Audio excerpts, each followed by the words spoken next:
Before I begin, I want to share with you someone who's very special to me, who's visiting.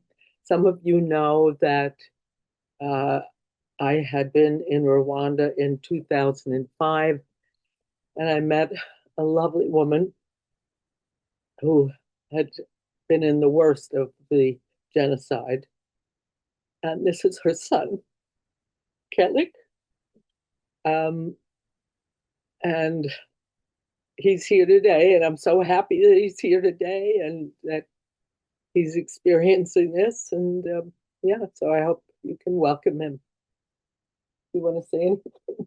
Oh yeah. Can, Hi everyone. I'm really happy to see everyone. listening. See the community. That's with Judith. And yeah, very welcome. Thank you. We can't hear you very well. Just a little louder, please. I'll pretend this is a microphone. Yeah, I was saying that thank you so much for welcoming me. See the love you so much. And it's very special that we finally meet. It's been so many years that we have been talking online. And now I'm here with her and I get to experience the community she spends time with. So it's really, thank you. Great. Thanks. Okay. So it's interesting that we've been doing the three principles of evil, which in a way, we both have come out of that, myself, the Holocaust and the genocide in Rwanda. So this is important to understand the three principles. And of course, we've already looked at separation. And when I say we've already looked at, I don't mean that we know it all, but basically we discovered that the separation is feeling disconnected from our own selves and then others. And of course, then we're separated from the divine. We also took a look at materialism, which is the attachment only to outer life and control and appearance. And we don't go to the soul, we don't go to the inner life. And then today we're looking at confusion, half truths, which are distortions, self deception, and a lack of clarity, of course. So we've taken a look at the first two principles, and now today we're going to explore the third principle, confusion, half truths, and distortion. Understanding how they confuse our perception and lead us away from truth. And if you notice, we had an AI do a picture of confusion, half truths. And it's pretty amazing how that captured it, I think. It's very much like our modern life.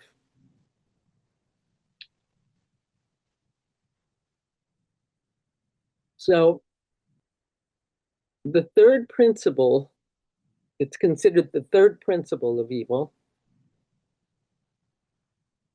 is little known. You never hear people talking about confusion and half truths. And yet, it's so powerful in and of itself. It is the principle of confusion, distortion, half truths, and all possible variations connected to them. This principle has its own personification, its own hierarchy, its own realm, which the guide often calls specialists. We are an electromagnetic field that always attracts what corresponds with certain levels of our innermost being. And that's important to know, that we attract specialists. It's not that they're in us.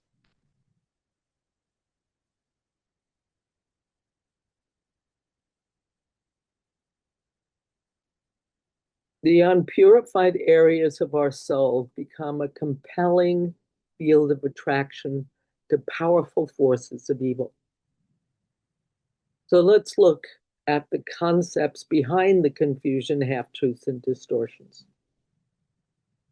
What is confusion?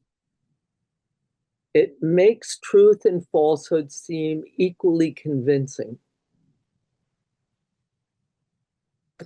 All you have to do is turn on the news and you would be shaking your head. Yes, that's true.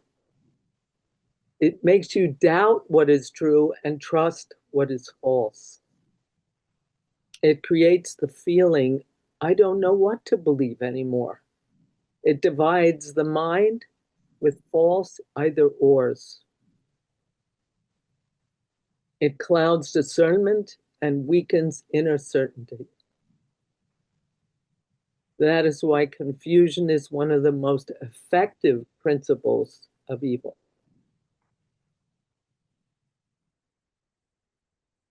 What is half-truth now? Take a look.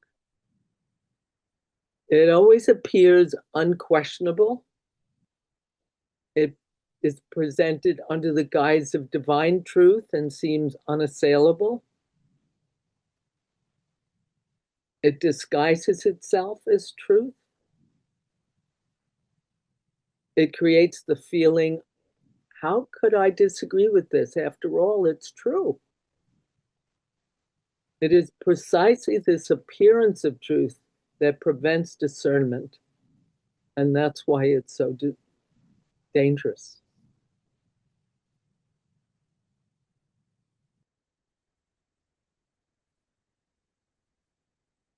Here are some examples of that. Sometimes cruelty can disguise itself as sincerity. I'm just being honest, but underneath, there is a desire to diminish someone. I know we've all experienced that. Sometimes it's malice disguised as concern. Oh, I'm only sharing my concern, but underneath there is envy and resentment. Distortion disguises itself as clarity. I'm defending the truth, but underneath there is a hidden desire to attack. And I know that we've all experienced it both in ourselves and from the other. So what is distortion? It changes the meaning of reality without appearing false. It makes one part appear to be whole. It even creates the feeling that is exactly what happened, even when important parts of reality are missing. Distortion replaces clarity with certainty. It makes confusion feel like reality. That is why it is so difficult to recognize. Here are some examples now of distortion. For example, I'm just being honest. But underneath that honesty may be a desire to diminish another person, or there's resentment and envy and revenge or negative pleasure involved in that. And I know we've all experienced it, particularly when we're in groups. And we've always been, in the early days, we were encouraged to say, well, what's the truth? What's your truth? And yet underneath that could be very painful and ugly situations. There's also a need to prove that one is right. And at that moment, truth ceases to serve love and begins to serve the principle of confusion.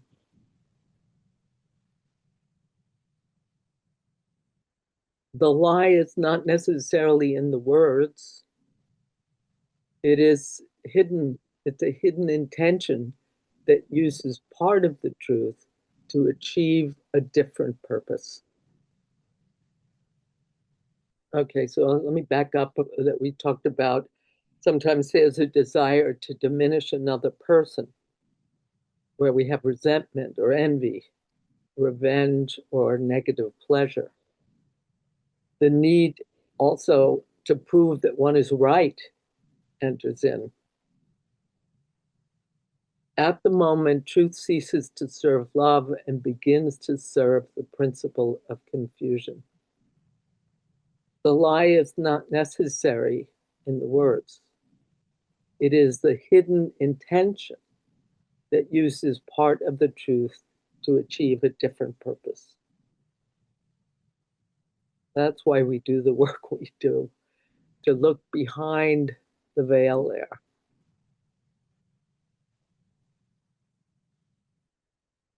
Now let's look at how we create this dynamic confusion and how the specialists break in. The chart that tuned into text, bold as text, is from the power. Oh, somebody is giving me a message. Okay, what happened here?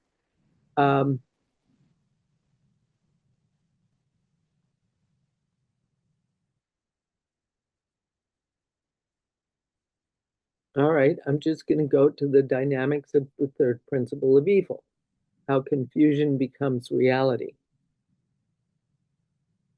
An unpurified area of the soul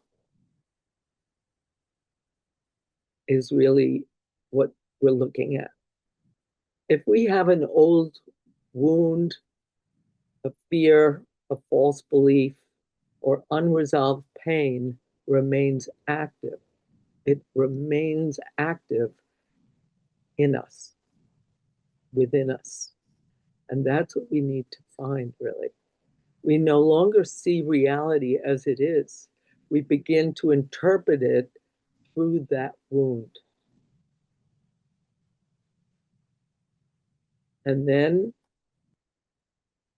a thought arises, a thought about ourselves, about another person, or a situation appears. The half-truth feels like the whole truth. The thought seems completely right. Of course it's true. We've all heard these voices in us. And then we have the negative intentionality and we want to justify it. The lower self in us now feels justified. I have the right to say this. I have the right to judge. I have the right to blame. I have the right to attack, to resent, to withdraw, to control, and I have a right to be right. How many of us have said that or felt that and hidden that?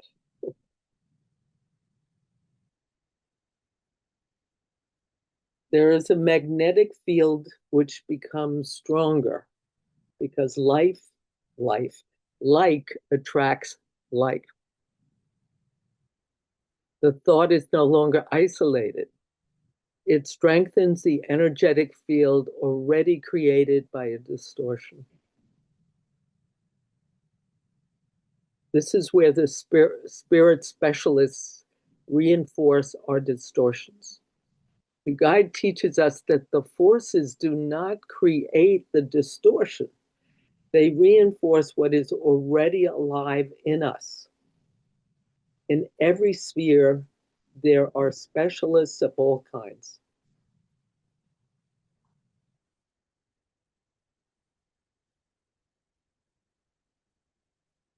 Reality becomes filtered. Everything now seems to confirm the original belief. Confusion begins to feel like reality.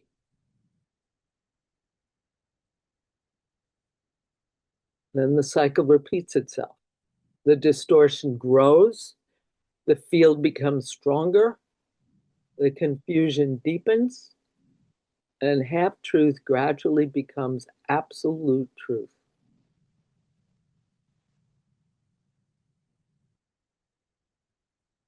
So here's a little bit of a summary of what we've just said. It all begins when an external situation touches an area of our soul that is not yet purified. The event itself does not create the confusion. It awakens a wound in us, a false belief, or a distortion that already exists within us. From that moment on, we begin to interpret reality through this filter. A thought arises then that contains half-truth, and precisely because it seems true, it justifies the negative intentionality of the lower self, which might, for example, say, yeah, I am separating from this person. Hence, we deal with separation. The attitude is what strengthens our energetic field. And precisely because it seems true, it justifies negative intentionality of the lower self. The attitude strengthens our energetic field, attracting similar thoughts and influences. It is at this point that, according to the guide, the specialists of lying and confusion find an opening to reinforce that which already exists within us. And gradually, confusion begins to be experienced as if it were a reality itself. And half-truth eventually becomes, for us, the absolute truth.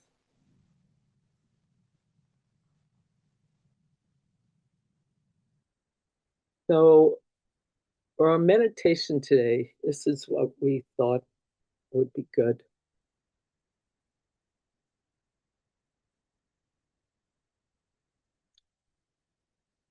Before we begin our inner exploration, let us first remember who we truly are and align ourselves with our divine essence.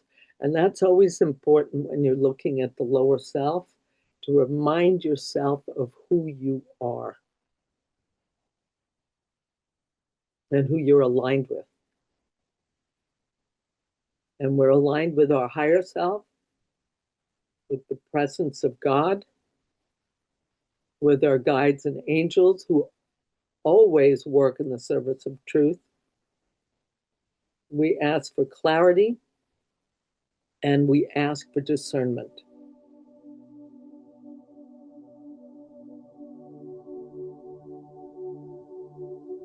So just take a moment to align yourself with what was just spoken.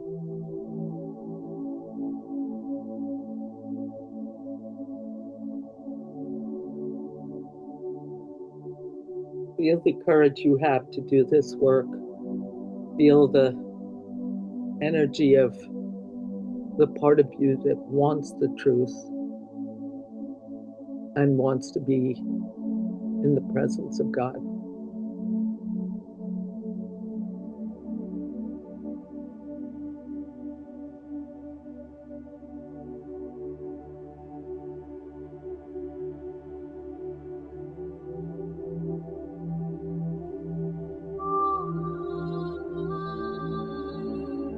I want to just add one thing, that the first step towards freedom is to become the observer. So gently close your eyes, take a slow, gentle breath, and align with your higher self. And let's just take a moment of silence.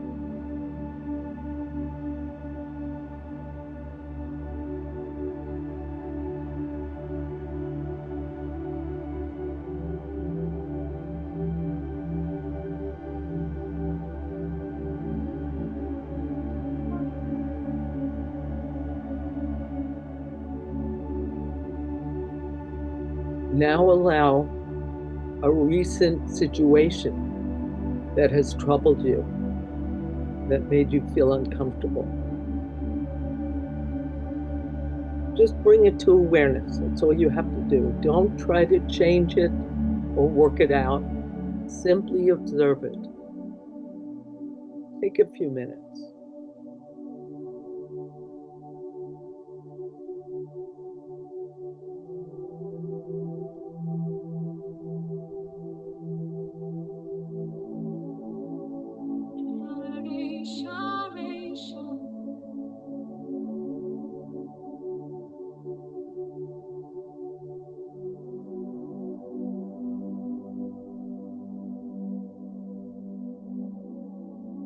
What did that situation touch within you? Was it a wound? A fear? An insecurity?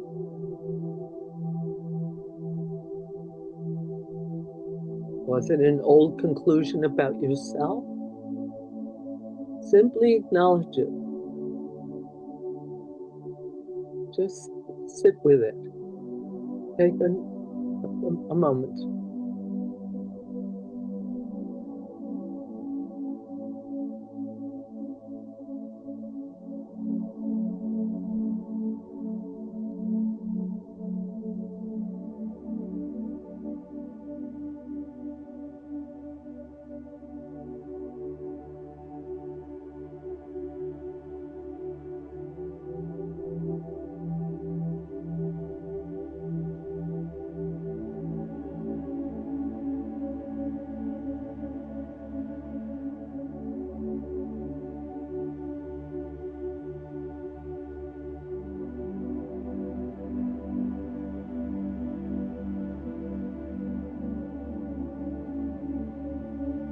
And now observe, what was the very first thought that came to you?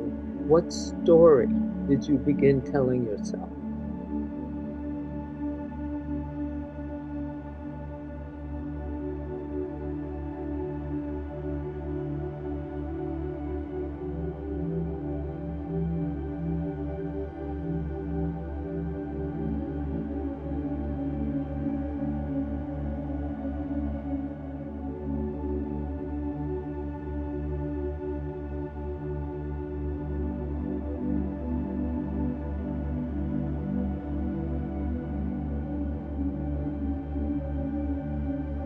Was that thought the whole truth?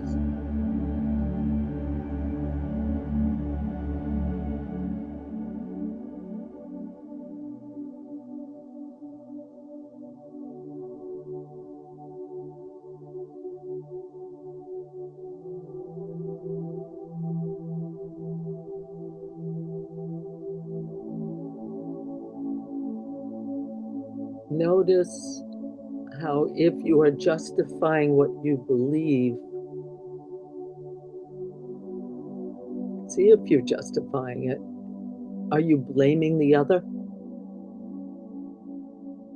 Are you trying to prove that you're right?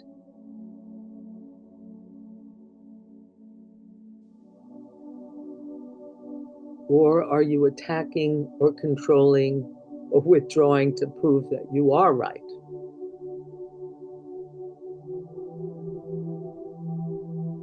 And do this observation without self-judgment.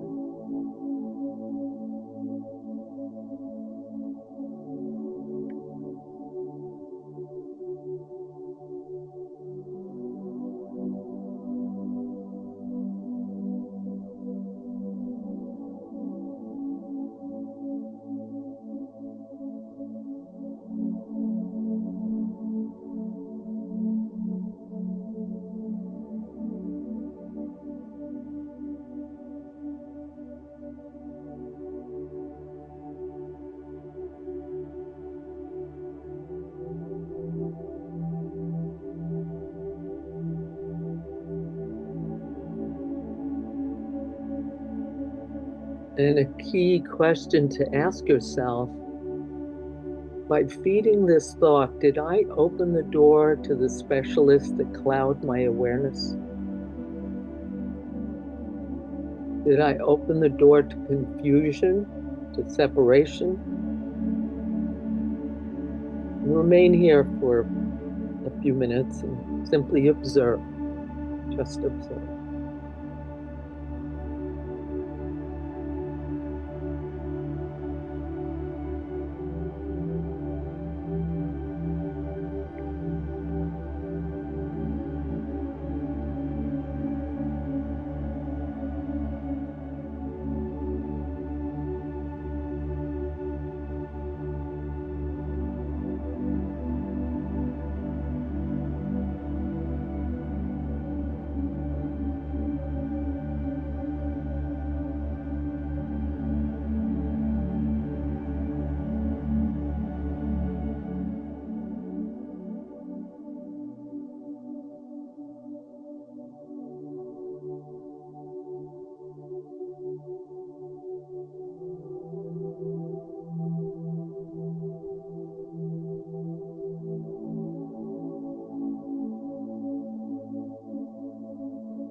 And now open yourself to your own prayer to receive the truth. What is the truth?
Thank yourself for wanting the truth.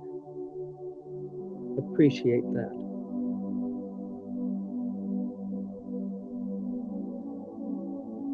And I want to invite each of us to recognize something very precious.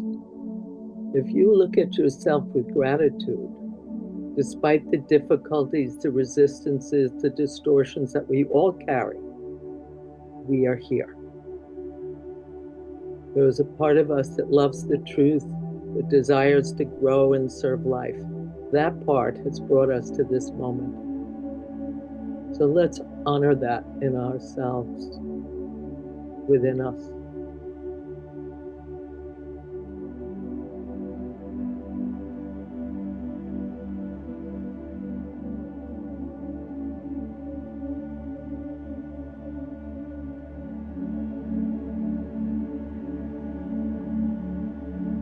Let us also feel the gratitude for the spiritual world that accompanies us all the time. We may not be able to see it, but we can open our hearts and receive its help.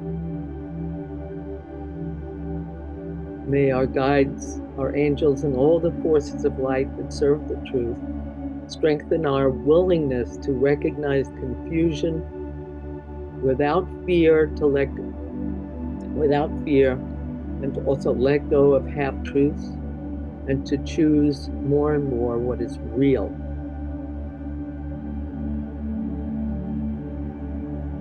May we remember that whenever we choose truth over distortion, we are not only transforming our own lives, we also weaken the field of confusion and strength. Well, confusion and then strengthen the field of truth for all of humanity. Every small step towards awareness is a contribution to the whole.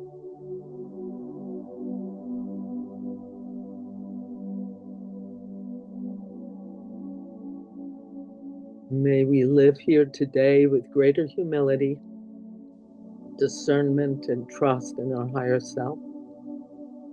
And may the joy of walking toward the truth be greater than the fear of letting go of our old stories. May God bless us. May the truth illuminate us. May peace be in our hearts. Amen. And when you're ready, gently we invite everyone to open their eyes, each in their own time, and just listen to some music as we come together again.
Let the wind blow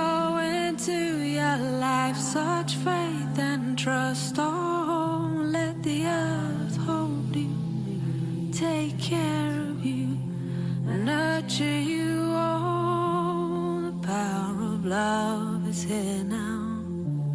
The power of now is here now. The power of you, me, is here to create magic on earth. The power of love is here now. The power of now is here now. The power of you, me, is here to create magic on earth. The power of love is here now. The power of now is here now. The power of you, me, is here to create magic on earth. The power of love is here now. The power of now is here now. The power of you, me, is here to create magic on earth. Let the water wash away your tears. Let the fire burn away your fears. Let the wind blow into your life such faith and trust. Oh, let the earth hold you, take care of you, and nurture you.